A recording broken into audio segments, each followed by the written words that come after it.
به هوش ملعبه دست دیگران نشوی، قلم فروش کسی بهر آب و نان نشوی.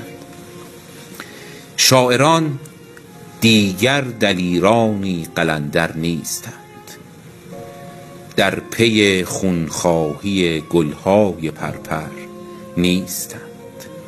بی خیال از درد مردم با خیال خط و خال، شعر می بافند و یک واژه مکدر نیستند. ناکجا آباد رسوایی است این شهر غریب، با غزالانی که حتی شکل دلبر نیستند. این غزالان غزل انگیز ارزانیتان که به یک مصرع هم لایق به دفتر نیستند. شعر تر من آن زمان گویم که بینم اهل شهر شاد و سرخوش، مانده نانی مقرر نیست.